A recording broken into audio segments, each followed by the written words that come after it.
All right, my little tiny quiet class. Any questions specifically? I have a couple that came up that I want to talk about. You guys doing all right? Is everything okay in the world of your phone? Okay. All right, so I want to ask this question for you.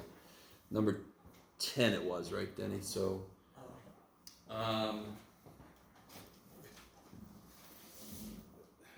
do you see on number 10, if I gave you this information and then I ask you what the sign of B is? If I gave you just this information right there. In fact, let me make that a problem. I want you to do this right now. If I told you that cosine B is 4/5 in a right triangle, I want to know what the sine B is. What would you do? You could actually do a couple different things, to be honest.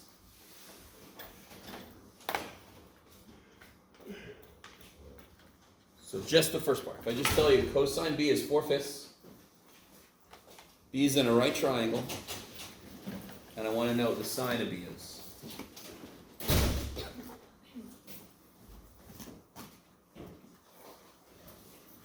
What would you do?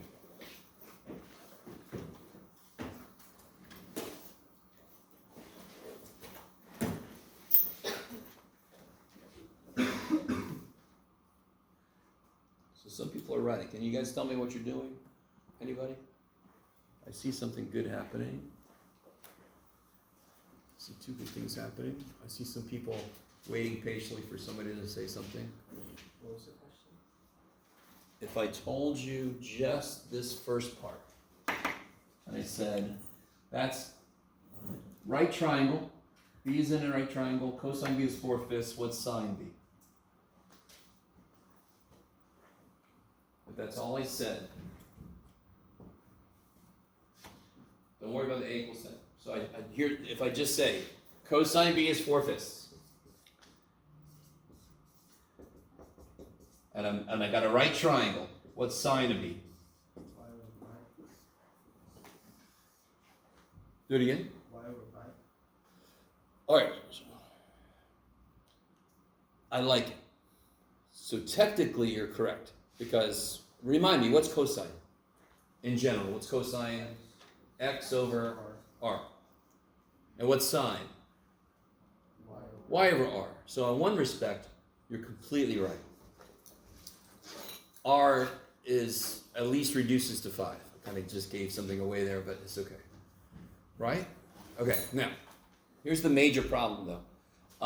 Well, not for this problem, but not for this one. Couldn't I draw a triangle just to kind of keep myself sane? What am I going to put here? B, because that's the angle I'm talking about, right? I want that in the base because I can do that. Where's 4 go?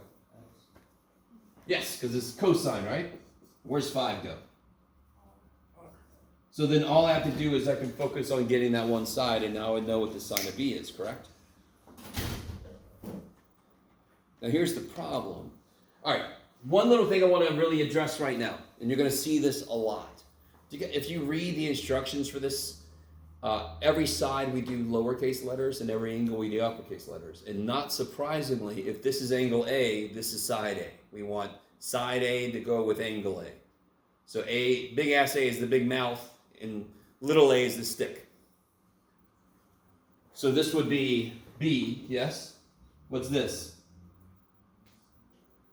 A, because this is angle A, and C is considered to be the 90 degree, so this would be little c.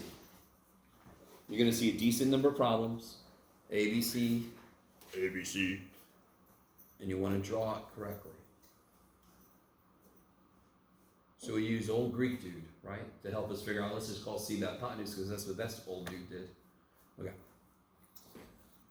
So the answer to this wouldn't be too crazy. What would I have to do to get the answer to this? Find B, and I could use old Greek dude. He seems to be coming up a lot. Now, this problem is different. Does that problem ask me for the sine of B or the tangent of B or the cosecant of B or whatever? It don't give a shit about those. It just says, find the missing sides. What was our A? What was our A side in the triangle we drew? What is this guy saying it's supposed to be? What is this guy saying it's supposed to be? 10. So here's the problem. Real quick. 3, 4, 5 triangle, correct? What's the sign of B? And everybody at home, just listen to my voice. 3/5. What if I made this twice as big? Wow. And this is 6, 8, 10. What's the sign of B? 6/10, which reduces to 3/5. So,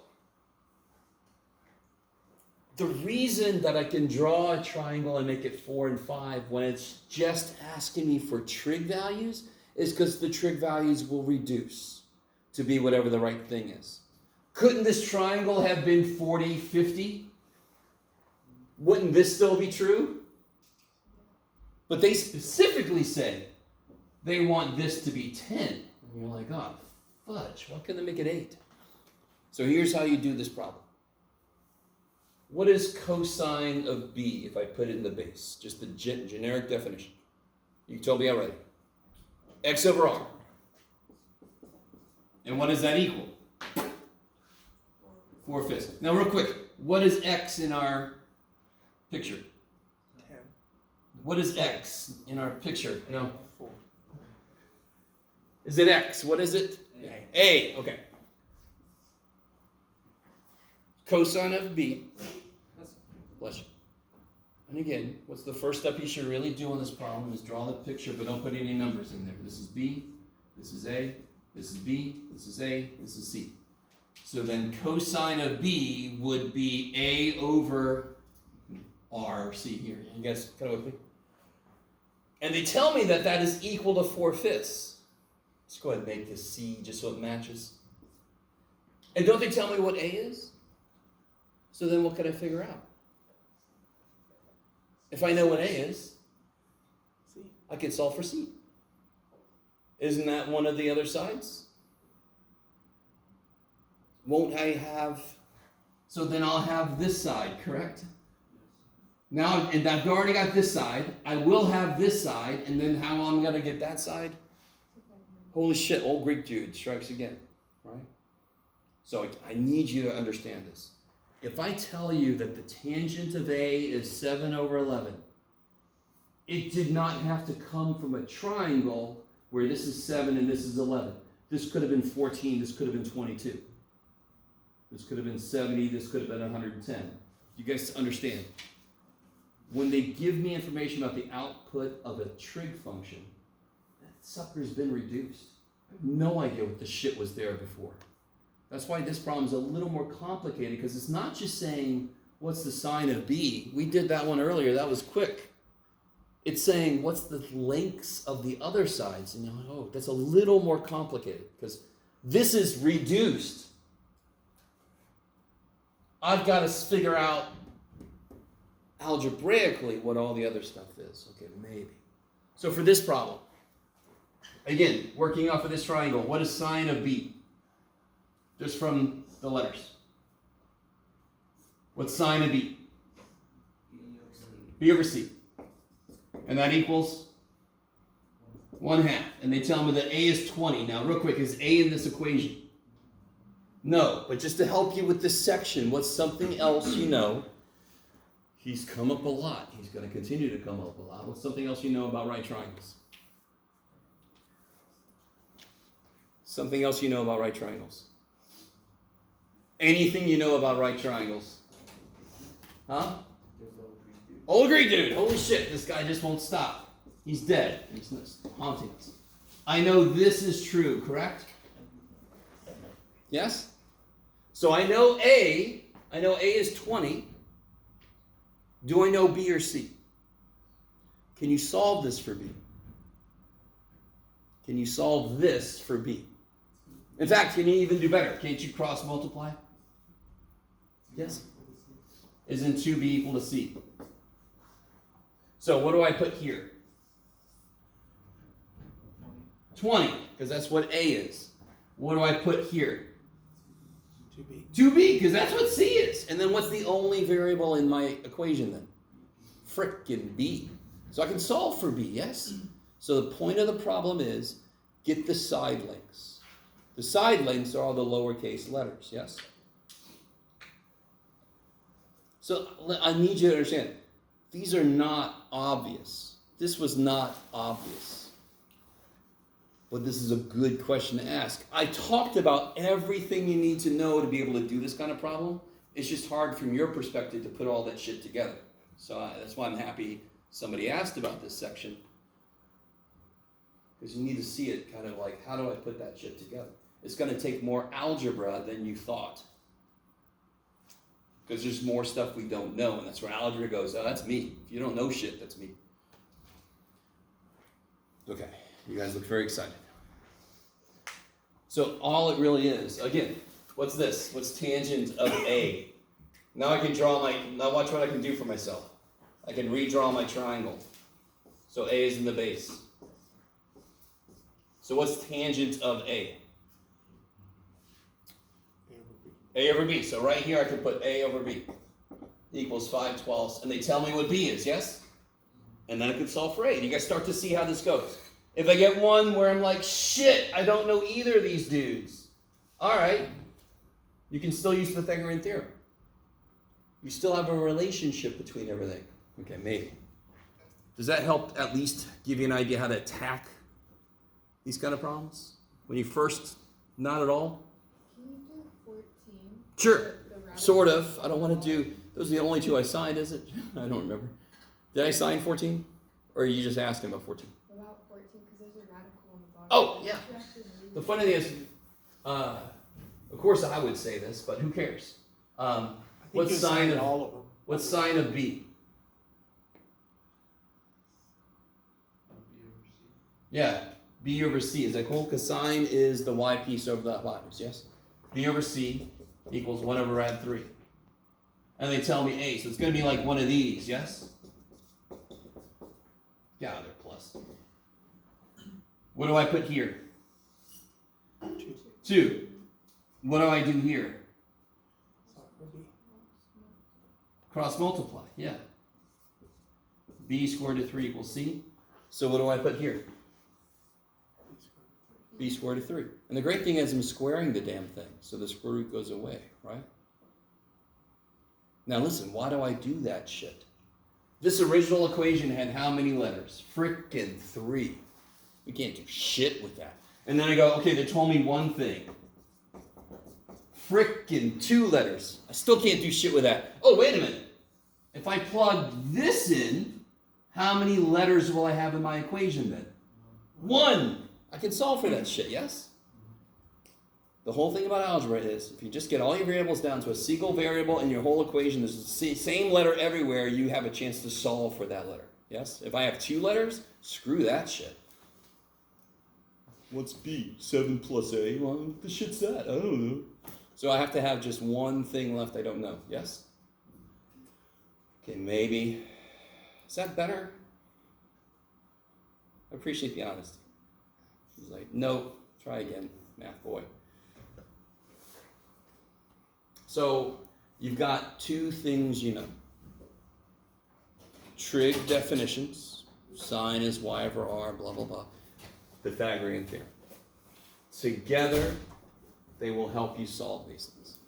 Again, what do you need to solve? What is this whole question asking you for? What's little a, little b, little c?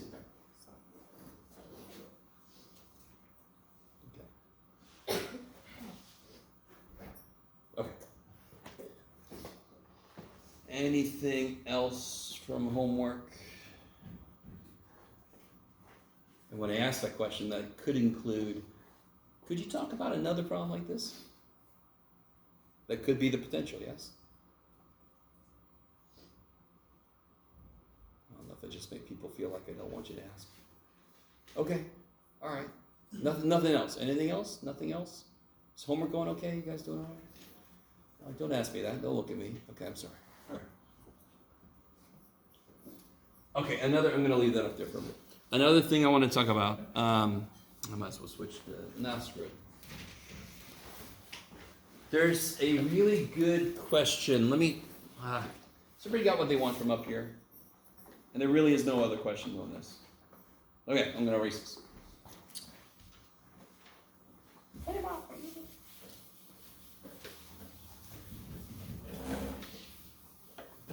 Is that everybody? Yeah.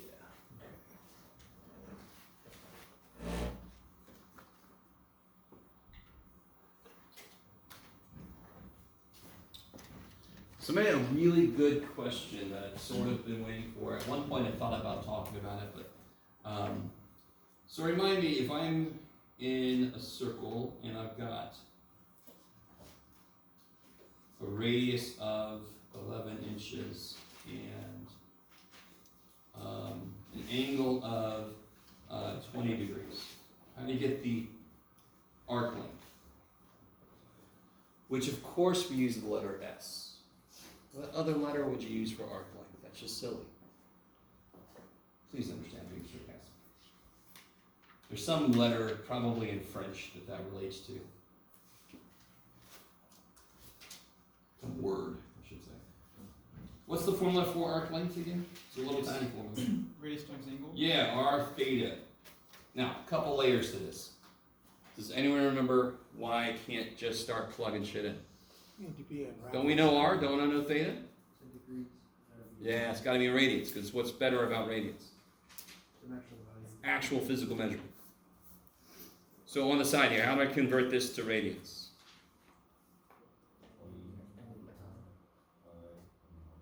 You have pi over 180. So this reduces to the 1/9, is that cool? So it'll be pi over 9, is that right? Pi over 9 rad, yes? Is that right? I love you guys. I love when some guys do this, you guys. Oh my God, what does that mean? Okay. So if I plug shit in, and let me put units in. 11 inches times pi over 9. Good Lord, Jeff. You give yourself no room for anything. No, there isn't. Let me try this one. Make a smaller equal sign. Equals 11 inches times pi over 9 radians. That'll be 11 pi over 9 what's? Don't overthink it, just an arc length, correct? So what's that going to be? Inches. Is anyone at all concerned about this poor little guy? Where'd that guy go? Where'd he go? Where is he? Where is he? He's gone. Okay, so real quick. In a circle, we realized that the best way to measure an angle is actually to use a physical measurement of the circle to do so. Are you guys with me? You guys with me? Okay. Does anyone know how tall they are in inches? Anyone know how tall they are? 74 inches. Okay. So we got, I'm going to define a unit of measurement. 1 jack is 74 inches. You with me? It's just as, it makes just as much sense as saying a foot is 12 inches. What the shit are you talking about? You guys kind of with me? I can use whatever measurements I want to. Furlongs. You guys ever heard of furlongs? Fathoms. You all heard of 20. Anyway, there's a stupid number of units. So we just make shit up. Why not? Why is a foot 12 inches? Why is an inch as long as it is? Because we made that shit up. So I'm going to make up a jack, 74 inches. And I want to know how tall this room is. Can't I use jacks? Yes? So if I took Jack, cloned him, put the other clone on top of Jack's shoulders and kind of how many jacks? Maybe this room is, I don't know, eyeballing it, probably about 1.6 jacks tall. Yes? So how tall is the room then, if that's true? What would you do to figure out how tall the room is if that's true? It's 1.6 jacks tall. What math would you do? Yeah, so you take 1.6 jacks times 74, and you get whatever the shit. I don't know. Do that for me real quick, somebody. Was that 4 44, so 44.4, so 118.4? Yes? Okay. 118.4. What? No. I really need you to be with me, right? It would be inches, yes? So where'd Jax go? You guys trying to save Jack. I like that. Jack appreciates that too. He's all up in the corner, all on his own shoulders. He's like, what the shit? So where did Jack go? Yeah, because what does this really mean? This means inches per Jack. So of course the Jacks would cancel. So when I do this, where'd it go? When I multiply by 11 inches, that's 11 inches per radius, which cancels with the radian, because that's all a radian is the number of radiuses. Yes? Okay, so I just want to address that for right now, just to make sure you guys really understand why the radian just sort of goes away. It doesn't go away. It does the exact same thing that Jax did here. 12 feet is how many inches? When you just do 12 times 12? 144 inches. What happened to the feet? Oh, it's 12 inches per foot, so the feet cancel. Okay, maybe. Okay, good. So what's funny is some of you guys didn't know even to worry about that, but just to give you a more complete picture. Okay. Is there something else? Oh, this poor little dude's alive still. I'm still alive. Existence is pain. Go away. I think that's it. Yeah. Okay. Anything else from homework or anything? All right. Very quickly. Do you have some paper out, everybody? Paper. No notes. Paper. Don't look at your notes. Paper. Pop quiz. No, I don't do pop quizzes. Just a quick little gauge. I'm never going to look at this shit. Nice blank piece of paper. No calculators. Okay. What is the sine of 45 degrees? Don't say a word. Just write down what it is.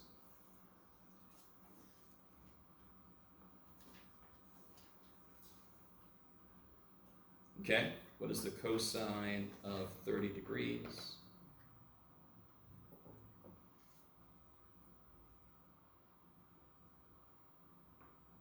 What is the sine of 90 degrees?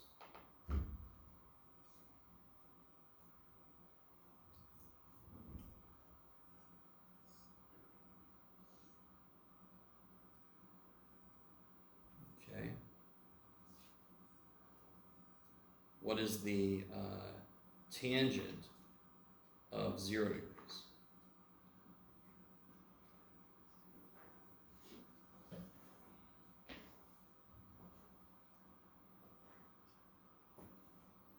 So I'm never going to look at this paper unless you show it to me. So who's got sine of 45? Round 2 over 2. Right? Cosine 30.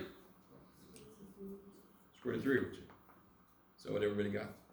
Right now you can lie to me if you didn't let it. How did you think about that to get that, by the way? Did you have those memorized? Or did you have them memorized? Okay. That's fine. I don't like memorization, so I kind of had that little thing I told you about, the turtles and all that kind of weird shit. If you don't like, that's weird shit, Jeff. Just memorize them straight up. What about sine of 90? Yeah, why is it 1? Because sine likes y, and it's all y. Or you could just say, because that's how I memorized it, Jeff. Okay. I like the idea of what's the concept, so why does it make sense? So instead of memorization, it's just I do what makes sense. I don't have to memorize not to touch the damn hot stove. It just makes sense to not touch the hot damn stove. What was I supposed to not do? Tangent of 0? 0. How'd you figure that out? Because tangent is sine over cosine. Sine is 0 is 0, cosine is 0 is 1. Okay. Or you just memorize, I don't know, you can memorize tangent if you want to. So if I ask you what is the cosecant of 45 degrees, how could you figure that out?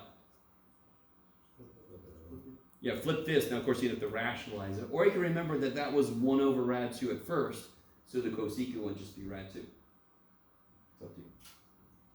And then I could do secant, and I could do cotangent, you know, blah, blah, blah. All the other shit is just flips of what it would be. So if I ask you a cosecant question, answer the sine question, and then flip the damn thing, yes?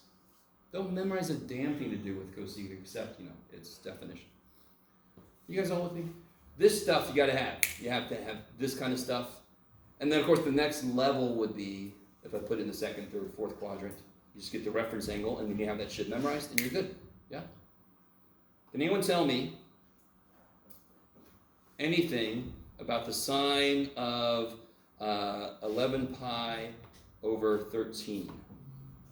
Is that an angle you're supposed to know? No. So I'm not asking you what the sine of that is. I'm saying, can you tell me anything about it? Yes? It's in the second quadrant. Okay, so the angle is in the second quadrant.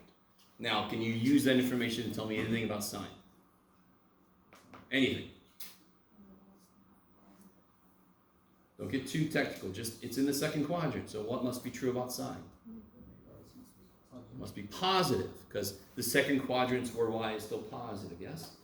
SOHCAHTOA sucks. If I know sine likes y, I know exactly where sine is positive. Because y is positive in the first and second quadrants, so that's where sine is positive, yeah? Does SOHCAHTOA help with it? I'm sorry, I'll stop for the moment. So at least I can say this is positive. Now you could kind of drill down further and say, is that past 45 degrees in the second quadrant, whatever? I don't care about that shit. You guys all with me? So it's all about what quadrant. So if I am, what quadrant is this in? Well, that's a little evil. A little evil? Yeah, third quadrant. Why? It's just over or just a little bit more than 1 full pi. How much more than 1 full pi? 2 bits. 2 pi over 5, 2 pi. which is less than half, so it didn't swing over into the fourth quadrant. Okay, that was a little bit rougher of a question than I wanted it to be, but you guys start to see, when I give you a question like, what is the cosine of 7 pi over 4, the very first thing you think is, where the hell is it? And then you think, what's the reference angle, right? Okay, maybe. Okay, so the main thing we're going to talk about today is we're getting into graphing these things. If nobody has any other questions left over. So you guys look appropriately excited. So one thing I want to talk about just by itself, just you guys remind me about a couple things. And we've done this so many times. I think we're all cool with this. If I have a function, I don't care what it is. If you got a function, don't care what it is. What would this do to it? Right to it. I love it. Do you notice how I don't care what the function is? Aren't sine, cosine, tangent, blah, blah, aren't they all functions? So if I had cosine of x minus 2, it would move it right to. Whatever the shit cosine looks like, it would just move it right to. Yes? Okay. Here's a little bit more interesting one. What would this do?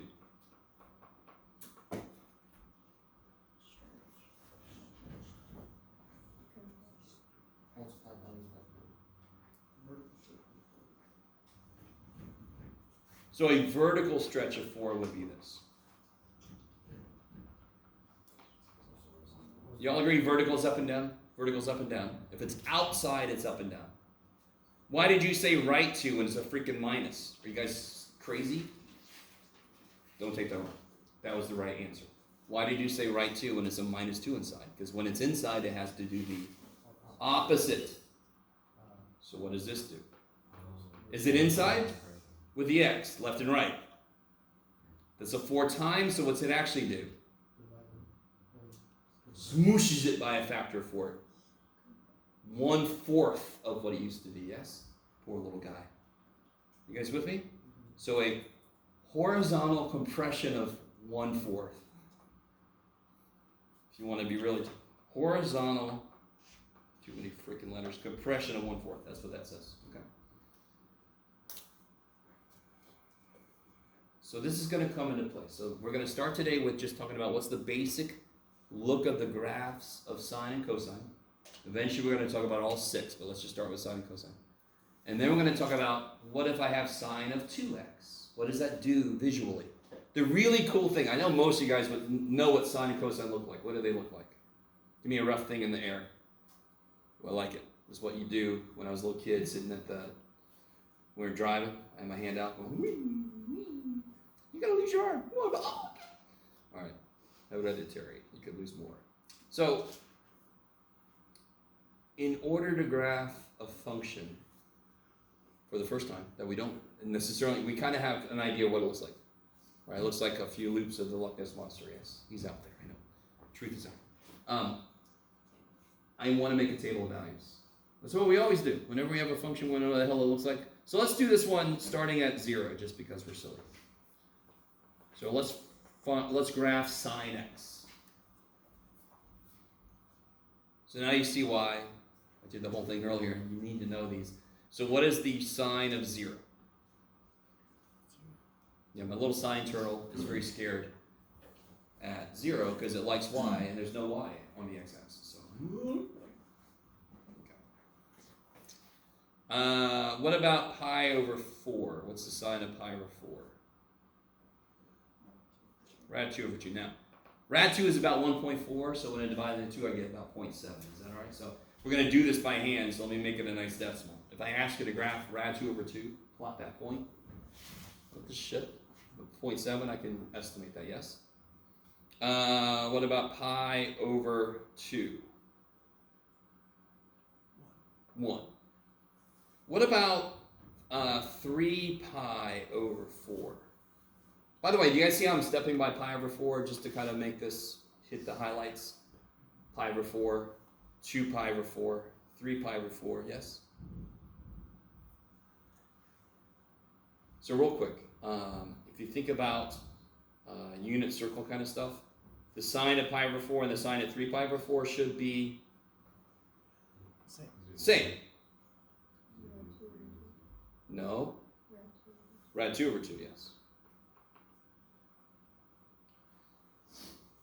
By the way, let me say this while I'm thinking about it.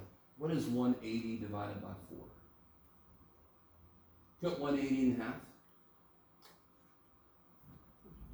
90, cut that in half. So 180 divided by 4 is 45. Every time you see something pi over 4, if it's reduced already, that's going to be related to a 45-degree angle, yes? So if I said 38 pi over 4, 37 pi over 4, that is some 45-degree angle somewhere, yes? Just a lot of rotations. Are you guys at all with me? 37 pi over 4 is a lot of rotations, but it's going to stop at a 45-degree angle somewhere. I just got to figure out what quadrant it's in. Does that make sense? What if I see something over 3? What's pi divided by 3 in degrees? 60. So everything that's reduced, something pi over 3 is related to a 60-degree angle. Do you guys see what I'm saying? And of course, same thing with 6 is related to a 30-degree angle. Okay. What about, oh, let me take this little dude away. Go away, little dude. No, you got to actually do the thing. You. Okay. And of course, what about pi? Pi? You like some pie, Finn? Sine of pi? I'm back to the what axis? I'm back on the x-axis. I don't like it there. What about, what's the next thing? What's the next angle I would use? 5 pi over 4. It's going to be some kind of rad 2 over 2, correct? Because it's a 45-degree angle. Do you guys see how to start? And I know this is all new to some of you guys, but I'm just trying to show you how to start getting these answers a little bit quicker. What quadrant am I in now? So what's the output going to be? Negative, because that's where sine is related to y, which is now negative. Yeah? All right, so let's try to graph this thing. Maybe we got enough information to kind of see what this guy's going to do. So I got my pi over 4, my pi over 2, my 3 pi over 4, my pi. I should have done more, but let's do that for me. This is enough for now. Well, I do need more, don't I? All right, Jeff. Try it again, buddy. Just get the eraser. All right, let me give myself some more room. We're going to focus on the positive side of things, just to be that kind of person. Pi over 4, pi over 2, 3 pi over 4, pi, 5 pi over 4. Okay, that should be enough to kind of get the idea. And real quick, we've already talked about this before, but you guys, this kind of verifies this. What's the biggest sine can be, the biggest output sine can have? 1, we talked about that in the context of the fact that we built sine from a right triangle of radius 1, so of course the sine is the y side, and the y side is always going to be smaller than that hypotenuse. So sine is always less than 1, and it's always bigger than negative 1. So it's between negative 1 and 1. So here's 1, here's negative 1. So it starts off at 0 output, and then it goes to 0.7. This is about 0.5, so 0.7 is about right there maybe. Then it goes to 1, then it goes back to 0.7 again, and then it goes back to 0, and then it goes back to, this again was about negative 0.7. This is 0.5, so negative 0.7 is about right here. So you can start to see how it does exactly like what you guys were saying earlier, and it just does this forever. And then if I go backwards, it just keeps doing the same thing. It's just going to keep repeating those same values forever. Okay. Does that make sense?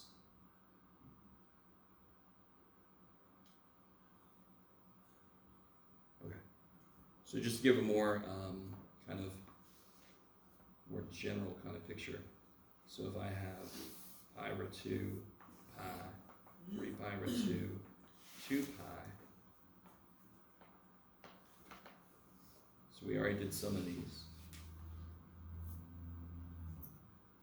Just going to go through there. Do you see how if I draw that much, couldn't I now just say repeat that forever in both directions? So we call this piece, now of course it goes further that way, it goes further that way, but we call this piece, we call it one cycle. It's cyclic, which is a word I like better than periodic. Cyclic. It just keeps giving the same outputs over a certain pattern of time. Okay, maybe. So for a sine function that's not been shifted or anything, how long does it take to go through one cycle? How much length does it take to go through one cycle? 2 pi. We call that the period.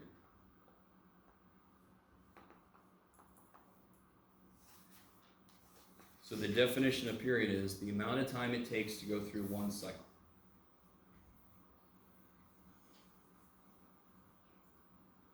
I like it. So we talk about cycles of the moon. You're going to see another word that's kind of related to the moon here in a minute. So what would be different about cosine? So without doing as much of the detail work as we just did, let's just go straight to the graph.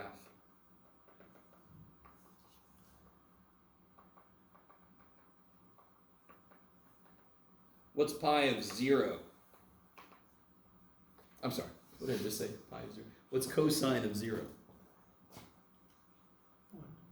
Yeah, why? Why is cosine of 0 1? Cosine likes X. 0 degrees is on the x-axis. It loves it there. It's 1. Cosine of pi over 2. Where's pi over 2? Where's pi over 2? 90. On the what axis? Y-axis. Cosine likes x, so how does it like it there? Doesn't like it at all. 0 stars. Won't return. Oh man, a little pinky mistake. All right. What about cosine of pi? What axis am I on at pi? I'm back to the x-axis, but now I'm going backwards, yes? So what's cosine of pi? Negative 1, because now I'm on the negative side, yes? 3 pi over 2, back to the y-axis. It doesn't even matter where I am on the y-axis. Cosine don't like it there. And then I'm back to 2 pi, which is back to 0, which puts me back to here. So now I've got this shape going on, which is the same shape of the sine. It's just a different segment of it. Does that make sense?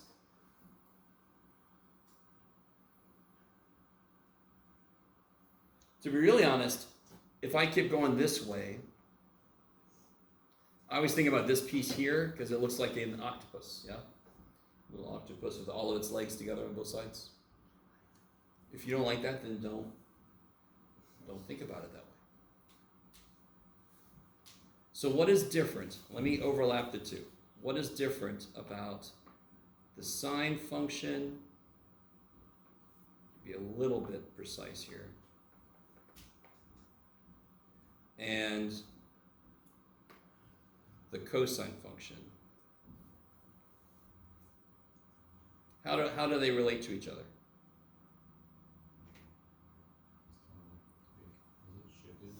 Yes, it's shifted, yes. They're the same stupid picture, aren't they? It's just that this peak and this peak, how much has it been shifted by? By halves. By halves.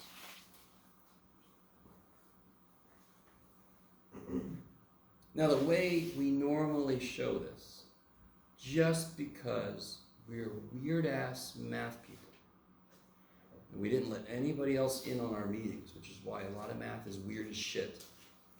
Instead of being very straightforward about it, we capture this identity, we capture this reality in the weirdest way possible. We say that cosine of pi over 2 minus theta equals sine of theta. Which still means they're off by 90 degrees, but it's not as simple as we could have said it. So it's too bad for everybody. So sine of pi over 2 minus theta is cosine theta. Now, to be honest, the reason we did that is because that makes it so that we can say the same thing about both. If I write it, I don't know if you guys are understanding why this is weird. It's kind of like backwards from what you would expect, maybe. But that way I can say the exact same thing for both, and it's true. Because don't I have to move the cosine forward pi over 2 to make it match the sine? Don't I have to move the sine back pi over 2 to make it match the cosine? But if we write it this weird-ass way here, I'm able to write it the same way for both. I don't know if you guys are cool with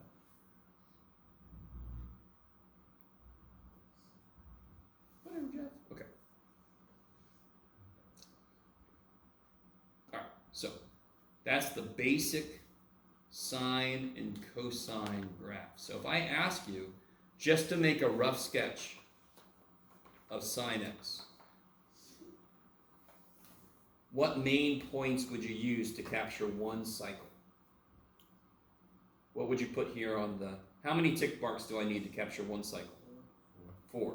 The way that we did it, we need 4, yes? See how there's 4 steps it goes through? Yes? This is really important what I'm talking about right now. It's going to make everything make a lot more sense later. So it goes through 4 steps. What's this at the end?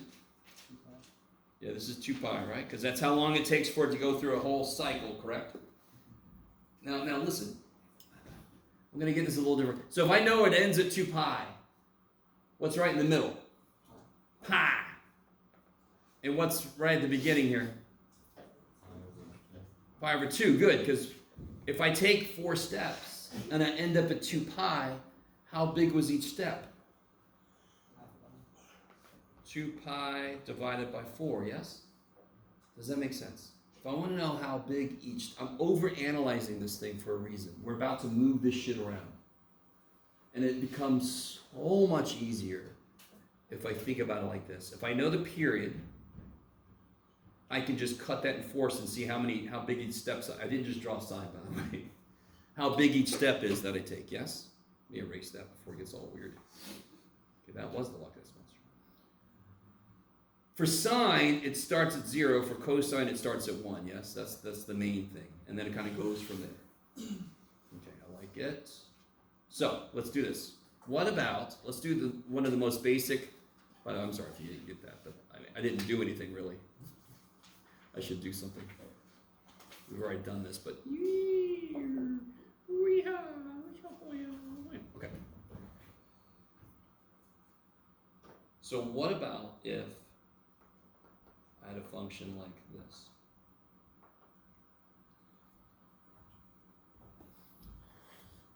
So I want to get us to the point. So all the transformation shit does the same stuff. But do you notice how the beautiful thing about these pictures, it looks like a spring, sort of? If you're really generous.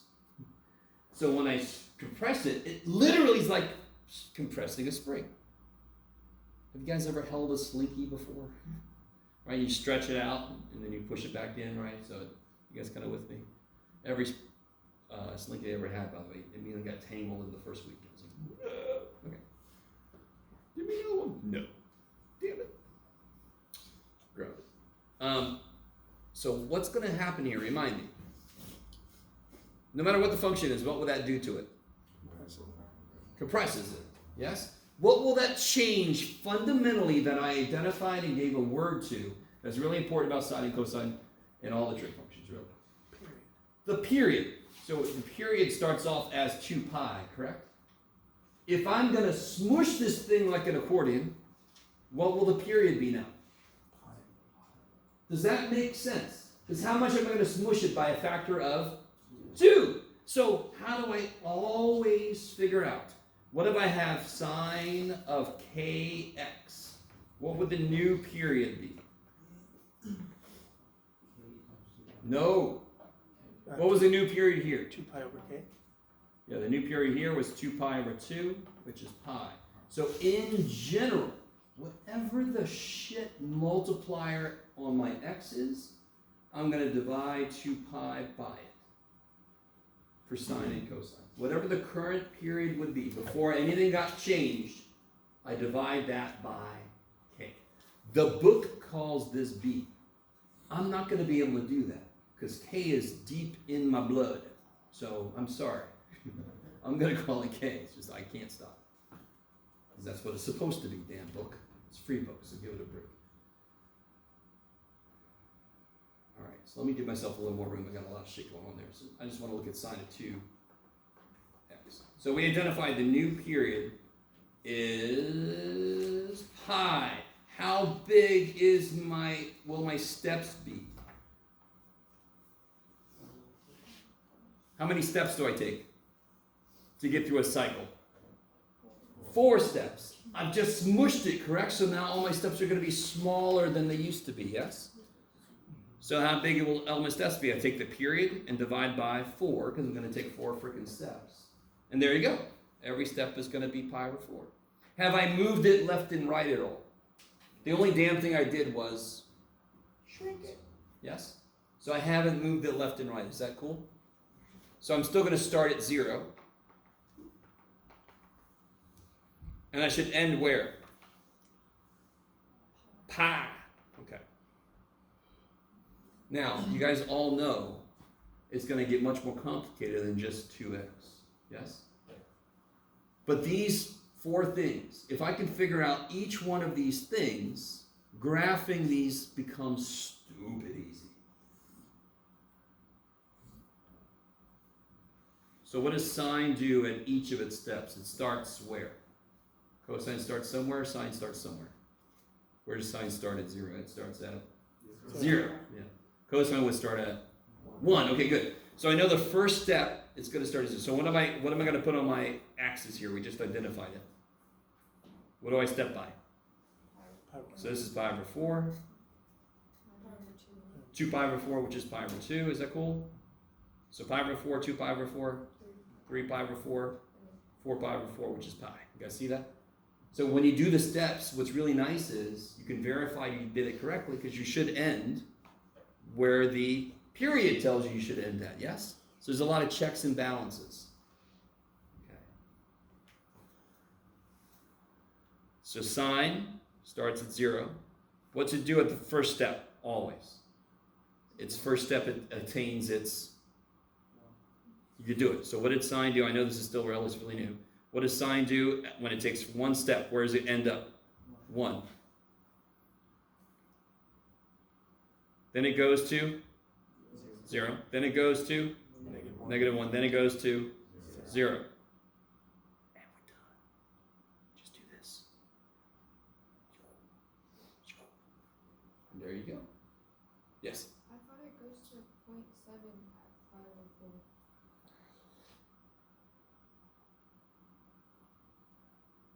This did. What function do we have?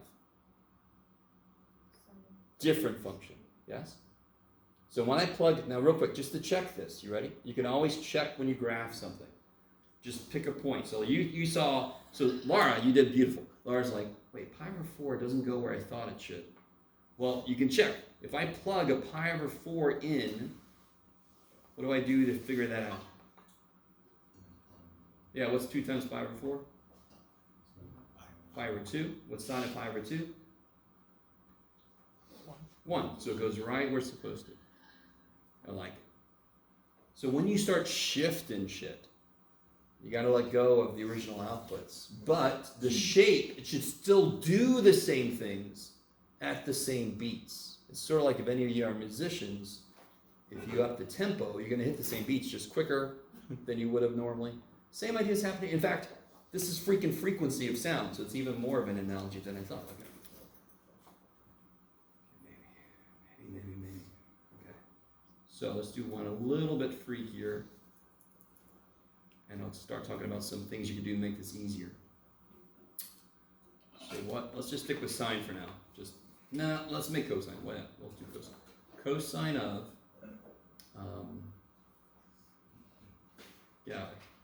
4x plus pi. All right, so what have I introduced now? What kind of shift? Horizontal. So what's the 4 going to do? Compress it, just like we did before. What's the plus pi going to affect? Yeah, it's gonna. Well, be careful. Here's the problem. So really get you guys. Remember when I had a billion years ago, or several pages back? Who knows where I put that? It doesn't. You could have done this. Why did I know this went right too? Because it was -2 is affecting my x. Yes. If I can see what's affecting my x, I can see what's happening on the x-axis. Is pi affecting x directly? No. So, first thing I should do, first thing I should always do if I need to, is not make it look like it's a negative sign. Take a 4 out. Is there any concern that I can't take a 4 out of pi?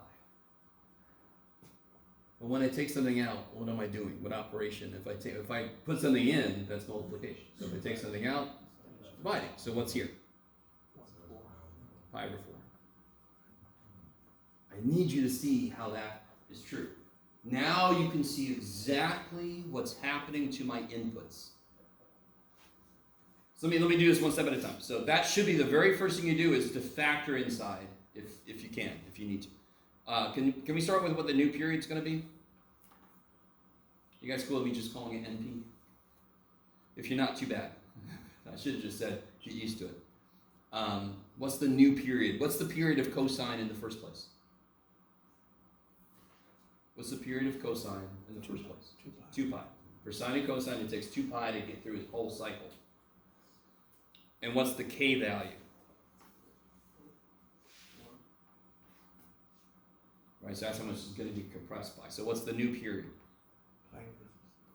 Pi over 2. Now real quick, the moon. When it goes through all of its different looks, what do we call those? The what of the moon? Phases. So that's part of the reason why we call this kind of a thing, we call it a phase shift. Just to make it sound all science fiction-y. What do we do, Captain? Change the phase shift. Actually, they normally just reverse the polarity, and that saved everything. Sorry. So when you see phase shift, when they ask you for phase shift, just think, is it moving left or right and how much? So which direction will this move by how much?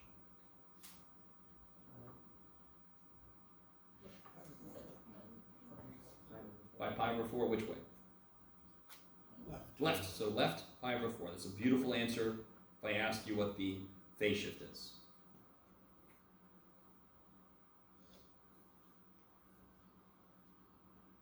So this is simple enough.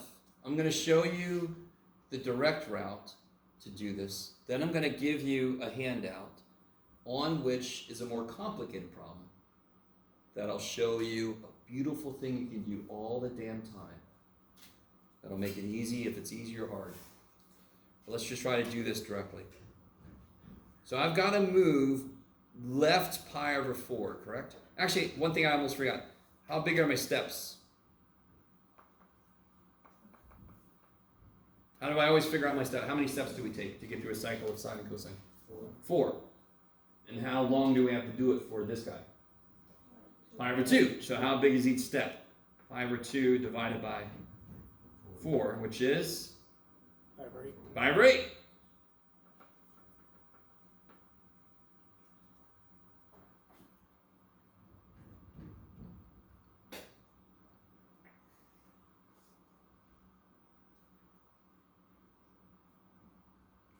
Let me make sure I'm looking. Yeah, okay. Because things, trust me, it doesn't take much to make this remarkably complicated. But if you follow what I'm going to show you next, we're going to do this one straightforward because this one's not got a lot going on. But if I threw a few more little things in here, it goes to shit. So normally cosine starts where? At 1 at 0. 11. Where am I going to start now, though? Yes. Negative pi over 4. Is that cool? We shift back pi over 4. How big of a step do I take? Let me give us all a suggestion. Give yourself a little more room. How big is every step I take? Yes. Let's see if you guys are cool with this. There's a lot going on. So, do you guys see I have to add pi over 8 now to step? You with me? Why is it just a little bit more complicated? Because the stupid thing is force, yes? But what is pi over 4? Isn't it just 2 pi over 8? So if you want to, if you get your step size and you get your where you're starting, you can just make them have the same denominator, and then you can kind of move around much easier. So if this is 2 pi over 8 here, I take one step of pi over 8, where do I end up? So I'm at negative 2 pi over 8 right now. Step by pi over 8, where am I? Negative pi. Negative pi over 8, right? I'm at negative 2 pi over 8, one step of 1 pi over 8. Now I'm at negative 1 pi over 8. One more step, where am I? One more step of pi over 8. 0. One more step of pi over 8. Pi over 8. Pi over 8. How many steps have I taken so far? 3. 3. I got one more. 2 pi over 8, which is pi over 4. pi over 4. Real quick now, this is so cool. You ready? You're like, not a damn thing about this is cool. Jeff, I do not think that word means what you think it means. Just looking at our picture, what's the period? Just looking at our picture we got so far. Can anyone figure that out? How wide is that? Yeah. Pi over 4 plus pi over 4 is 2 pi over 4, which is pi over 2. And what's the period supposed to be? Pi over 2! So, okay, so there's a lot of little checks and balances here. Okay. Now, I'm not going to try to make it sound like this is going to be easy as shit. I sort of am, but it's easier than you think it's going to be. It's still not going to be the easiest thing in the world. I'm not going to sugarcoat shit. But if you follow what I'm going to give you on this sheet, they will be a lot easier than they could be. We're doing cosine, right? It has not been flipped or anything. Where does cosine start? 1. And where are we starting? We're not starting at 0 now, right? So at the first place, it starts at 1. That's what cosine does. Then what's it do? Goes to 0. Goes to negative 1. 0. 1. See, that step. Once you've got everything set up on your picture, you just fill in what it does. It always does those same things at those steps. I've just mushed it and moved it. But I just have to hit those same beats. I'm just hitting them faster in this case. It moved over a little bit, yeah? So then you fill it in. How can I check my work? Plug in a moment. So if I plug in pi over 4, see if you guys are cool. 4 times pi over 4 is pi. Pi plus pi is 2 pi. What's cosine of 2 pi? 1. 1. At pi over 4, am I at 1? Yes. Yes! Okay, I feel pretty good. I can check another point if I want to, but I feel pretty good. You guys see that? You can always check your final answer by taking at least one point, plug it in, make sure it actually comes out the way it's supposed to be. You could also put in your graphing calculator, but you guys might understand your graphing calculator is not going to be that detailed. You're going, hey, where is that? I don't know where that is. Okay. So let me give you this. I love you guys. You're all like, what am I doing with my life right now?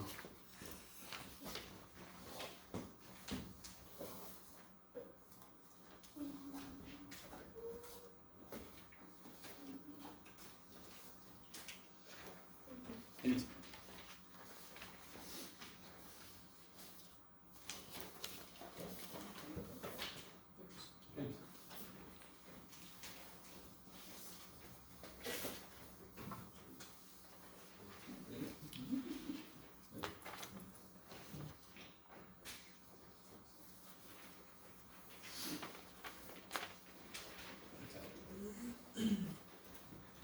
So I kind of captured everything we've been talking about and a little more. Yeah, this first one I think. Yes, okay. Oh. So let me show you the new thing that's going to help with more complicated problems. And just anytime. You can do this new thing anytime you want to. Come here.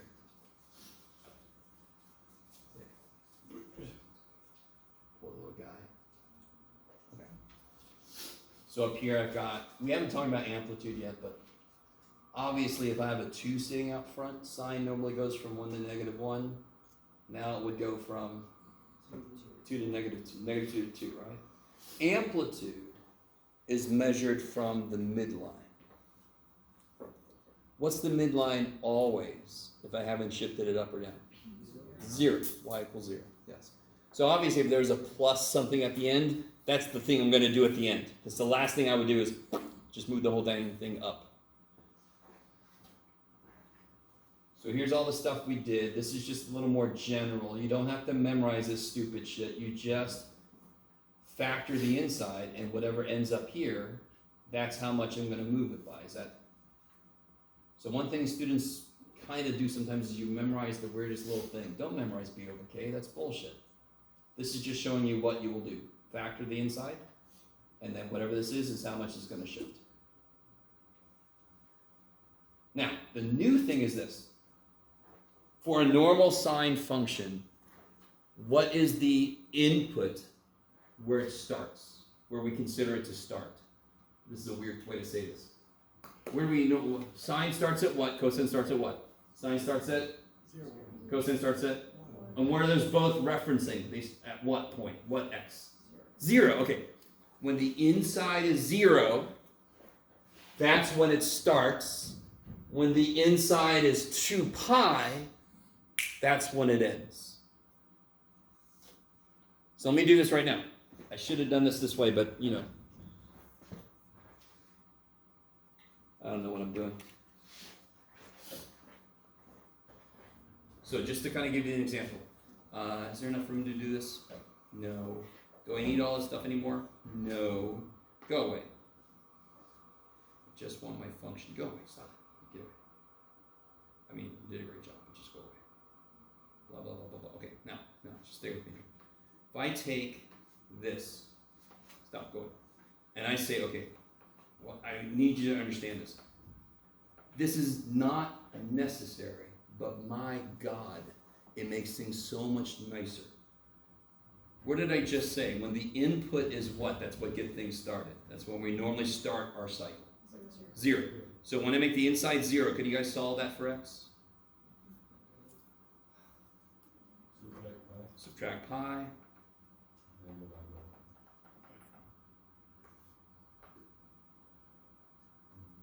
Stay with me. We didn't have to do this because this one was relatively easy. There wasn't a lot of shit going on, but you're going to love the shit out of this when there's a ton of stuff going on. Negative pi. And then I divide by 4, yes? Negative pi over 4. That's where things should start. Is that where things started? Yeah. Yep. Okay. Where should they end? They should end when the inside is 2 pi. And again, Jeff, you stun me with all of your planning ahead. So already got that? If I set the inside, whatever the shit it is, if I set it equal to 0, solve for x, that will tell me exactly where I'm supposed to start.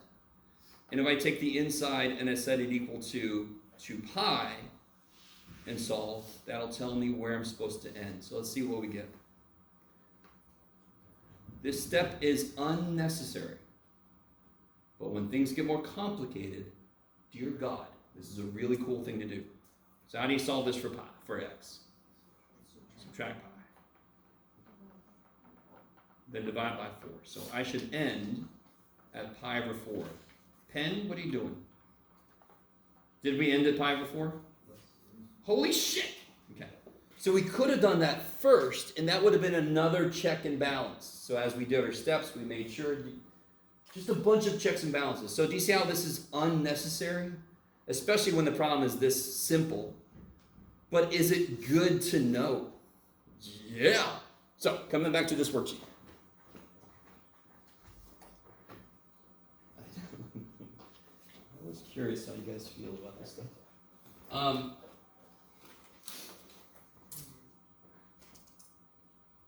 So right here, this is the new thing.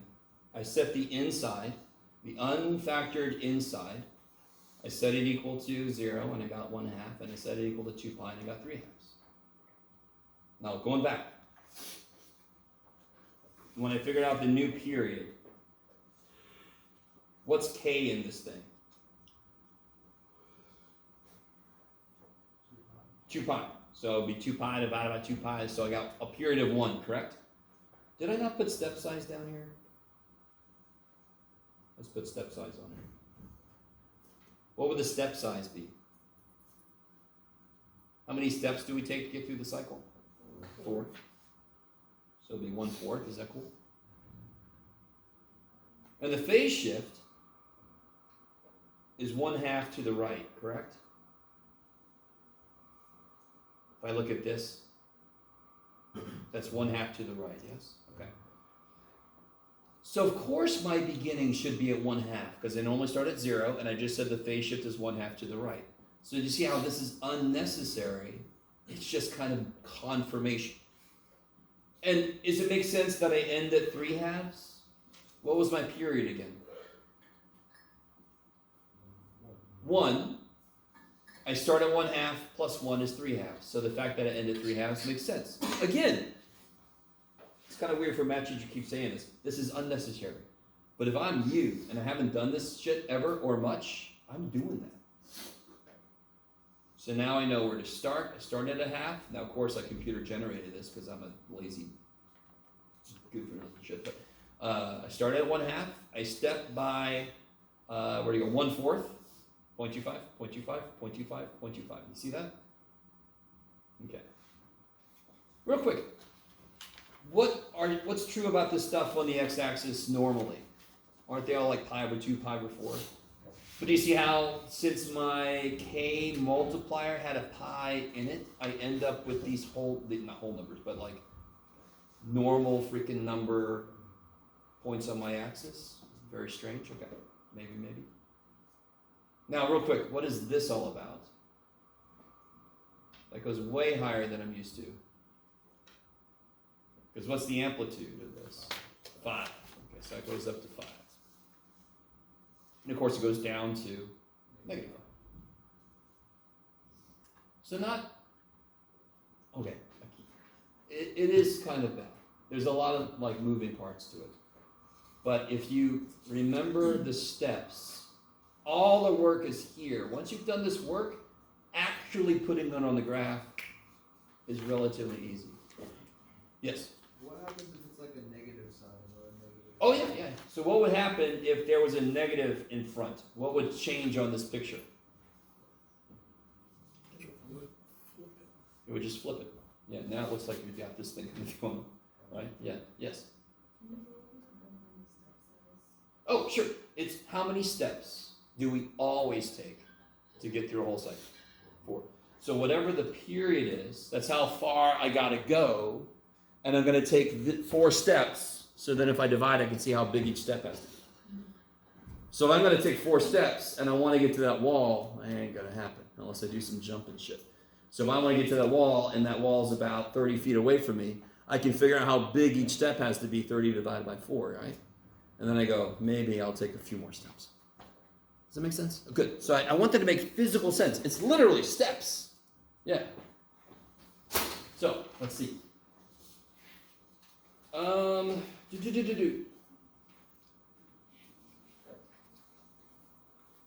Now, this is going to be neat. Sorry. I remember doing this on purpose. Can you guys factor the inside of that?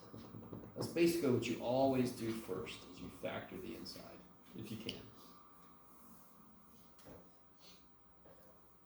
What has to come out?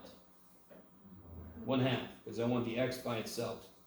Remember, when I take something out, I'm dividing it out. If I divide by 1/2, that's the same thing as multiplying by there. So what's pi over 8 times 2? 5 over 4. If you check yourself before you wreck yourself, you bring it in. 1/2 times 5 over 4 is 5 over 8. Check. Okay. Oh, I should have put that there. So, what's k?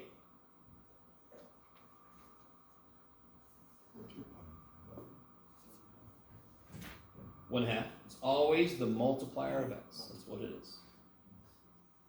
It's kind of like slope. If the cosine wasn't there, it's the number in front of the x. What's the amplitude? 2. Easy. What's the new period? 2 pi divided by 1/2. Yeah, which means times 2, that's 4 pi. So a 1/2 inside is going to double. It's going to stretch out like the accordion going out. So it's doing it. Okay.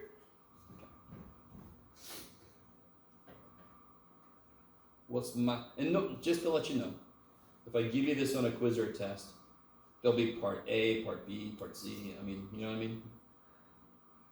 You have to remember how to do each piece. You don't have to memorize all the pieces that you need. I'm not just going to say, graph this. I'm going to give you A, B, C. Because I am way too nice of a person. How much does it shift by? 5 over 4. To the right. It's going to be really nice on this handout, which makes sense. So what's the step size? Pi. Careful. Pi is being divided by 4 twice. So if you cut something in force and cut it in force again, you just cut it into how many pieces? 16ths. Yeah. What's division? Now, watch this. Is this 5 over 4 divided by 4? Isn't that what that says?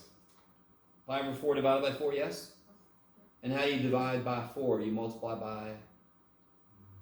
How do you divide fractions? You multiply by reciprocal.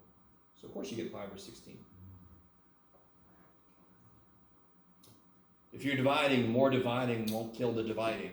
So if you're already dividing and you divide by more, now you're dividing by more. Yes?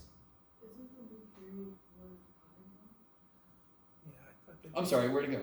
Oh, it's 4 pi. Oh, I'm looking at this too. Oh. I love you guys so much. Okay.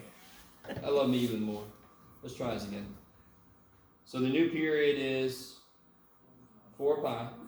If I divide that by 4, I just get a lovely pi. Thank you. All right, you're fine. That was my fault. And so where would I start? Where would everything start? Normally starts at 0. Where's it going to start now? Pi over 4. And then where I would end would be 4 pi later. So I can just add those together. Yes? So again, this step here is unnecessary. But if I do this step, it's another like internal check and balance.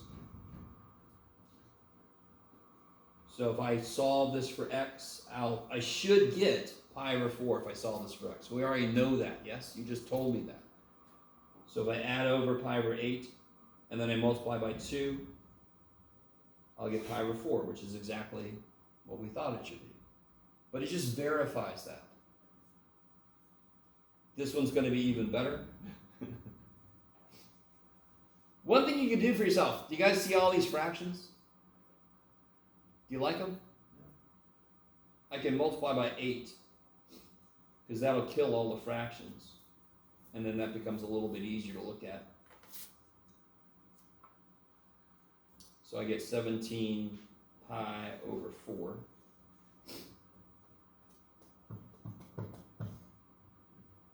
So that's all right. You can always do that. If you multiply both sides by 8, you see how all the fractions go away? If you have an equation, you can kill fractions. In fact, you can just say, what do I not like about that equation? Let me kill it. Not a life lesson. Hashtag NOLL. NALL? Yes. No. And just to verify this, everybody's cool with the fact that we would start at pi over 4.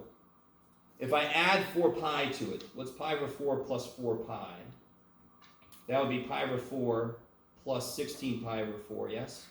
Which is, I'm sorry, you guys, let me know when you can't see something. Pi over 4 plus 4 pi would be pi over 4 plus 16 pi over 4, which is 17 pi over 4, yeah. So again, just a check and balance. Oh, okay, so I got it. Oh, and already, what is this? Oh, this is the base graph. Not a very good base graph, but we'll be okay. So let's see, how do I graph this? I'm going to start at pi over 4. How big is each step I take? With your help, we figured out it's going to be pi. Now, what can I do right away? In fact, to be honest, what I do is I just use this instead. You guys see that? I want it to be like denominators with the thing I'm starting at, so then I can step easier. So if I take a step of 4 pi over 4, where do I end up? Do another step of 4 pi over 4. And another one. And another one. How do I know I'm done? Well, when I get there and also when I do 4. What's the amplitude? 2. So I'm going to go 1, 2. 1, 2. Which trig function is this? Cosine. Where does cosine start? What's going to start at pi over 4? What's the output going to be? The maximum, yeah. And then it goes to 0, and then it goes to negative 0, and then it goes to 2, and then it goes to... You just fill it in. Yeah, once. Now listen. This is a lot of work. A decent amount of work. But the great thing is, you haven't graphed shit by the time you get here. You haven't graphed shit, but the great thing is the graph is stupid easy once you get all that work done. Or it should be. Okay. That is so plenty. Okay. All right. Don't forget we have a quiz Monday, giving you much time, on chapter 7. If you have questions, let me know. Otherwise, I'll see y'all tomorrow.